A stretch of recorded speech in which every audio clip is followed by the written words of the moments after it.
quickly, so fast? What are you doing? How are you keeping your standards so good? I don't really know, really. I just think I just try to enjoy it as much as I can, you know. And there's times out there where sometimes I think I'm not hungry enough, you know, because I've sort of started doing other stuff, and because I just wasn't happy just playing snooker all the time. It drove me insane. And I phoned you a couple of times and said, Stephen, I'm in bits, I'm not enjoying it. And you went, well, I was like that towards the end of my career, and I thought, I don't want to spend 10 years doing something that I don't enjoy, so I thought, right, just try and use it like a hobby. Yeah. Try and think, no matter how bad I think I'm playing, it's still not as bad as the fella down the club that can't make 30. Yeah. Do you know what I mean? So I just thought, you know... Do you like work on your game? Do you do anything like technical, or do you just play, practice? No, I stopped about 6 years ago working technical on the game because I thought I was just over-analysing everything. Yeah. And I just thought, you know, just try and have good solid foundations, just try and, you know, keep as still you can on the shot, try and keep the cue as parallel as you can, and just trust where you're aiming. Yeah. And as soon as you start to try and steer balls in, it's like a disease. It's kind of, it gets into every part of your game, and I thought I'd rather miss by a mile but commit than sort of get a few but twitching them in, you know. Yeah. So what's more important to you, like playing well, enjoying it, or actually winning? Do you get more enjoyment from just like going out there and buzzing? I think buzzing's the key. I think, you know, because when you're playing well, you enjoy it no matter what, even in practice. Yeah. You know, if I'm buzzing in practice, I think, yeah, this is great, you know. And the same in matches. But I think also there's an element that if you are winning, it's still that's a nice feeling, you know. Yeah. I mean, you was a winning machine. I love to win, but I'll still, you know, if I didn't play well on one, I'd be a bit frustrated. Do you still like say we're coming here you played today? Do you get like excited last night coming up the day before? You still get that? Yeah, absolutely. I'm very, because very I lost nervous. that a bit, and I think that was part of the start of the downfall sort of thing. Yeah, no, I got to get nervous, you know, and even this morning I got really nervous. I was like on the phone. I got Steve Peters on speed dial. I said, Steve, what's going on? You know, and I speak to him like every other day. You know, I thought I've got another 2-3 years. I'm really going to try and see if I can get something out of my game. Last 2 years I took me off the ball, so I've made a conscious effort to try and practice a bit more, and you know, make sure I'm at home enough to do that and get a little bit of a balance, and see if I can play some half decent snooker. Yeah, again. and in terms of like records, obviously through my career, Davis was all the records, and throughout my career it was great to have that target. Obviously you've taken most of mine now. There's a couple that are still there. Is that any motivation, or you just want to just win? You're not thinking about anything in the future? Or? I think that, listen, don't get me wrong, records are great, but I mean, I find when I look at a record, I think it's just a mountain to climb, and to think of trying to win another 3 world titles to overtake you would make me want to not play ever again. Do you know what I mean? Really? Because to win 1 world title, especially at this stage of my career, is difficult. So you don't set any targets at the start of the season?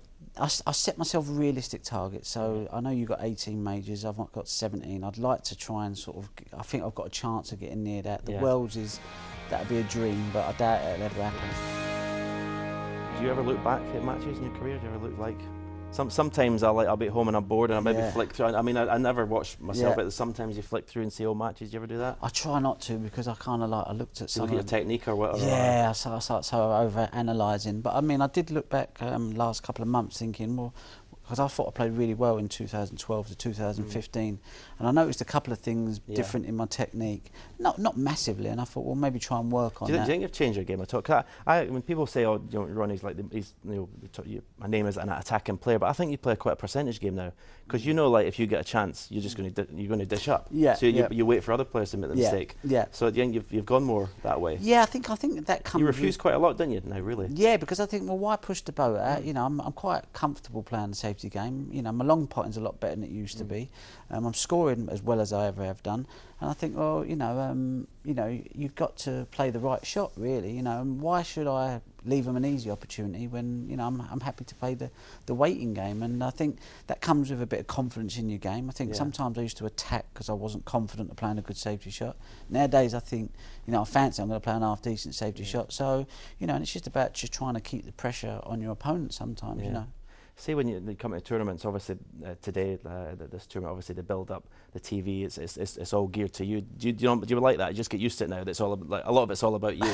I felt a bit of pressure today, to be honest with you. I mean, I went out there and, you know, it was a packed crowd, and, you know, and sometimes I think, you know, they expect me to like fly at my brains and make tons, 90s and 80s, and just going to push over. It's not like they just want to see you, though, isn't it? It's the yeah, but there's still that added pressure course, that you think. Because Jimmy had it, didn't he? Yeah. I mean, Jimmy had it. Yeah, when they say, come on, Ronnie, and then as you're losing, the come on, Ronnies get a bit, oh, come on, Ronnie, and you think, oh, I'm letting everybody down. So you kind of do feel a bit of pressure, but then when you start to play well, you kind of like get in it, and you start to get involved in the gap match. I didn't think, at least I've competed, I've gave them something, you know, worth watching, and but no, I try to block it out, and I just try to just enjoy playing and think, you know what, I'm here to play, and if I lose, no big deal. You know? Yeah. How often when you're playing? I remember obviously when I was number one, it was a great feeling. How often do you play players and you think, well, you can't beat me? It's like you just get that feeling, you know, just know, don't you? You just get a feel. It doesn't matter what I do, you can't beat me today. Yeah. There must be, I don't know, what's maybe Selby, John Higgins. Robertson's not as strong as he used to be. No. Possibly on his day, Trump. I don't know. Yeah. But who else is like everyone else? You say, you know, well, if I play decent, you can't beat me. Yeah. Listen, if I'm playing decent, I just think this is going to be a lovely day. You know what I mean? Let's go out. You know, no better feeling. It's brilliant. Yeah, it's the best feeling in the world. Best feeling in the world. But then there's the flip side that if it isn't going well, then you kind of, you know, you have to tough it out, and the anxiety can kick in. But yeah, I mean that's But even then, they've got to go over the winning line. And you watch them the last game, and you can just sense the nervousness. Yeah, absolutely. But like you say, I think while you're confident and enjoying the game, and you think, you know, if you know I'm consistently playing all right, how do you give something up that you think, you know what, I've got this game, you know, you know, I can control what's going on, you know. So it's very difficult to give up, and I think I'll keep continuing playing and expecting to win while I'm feeling like that.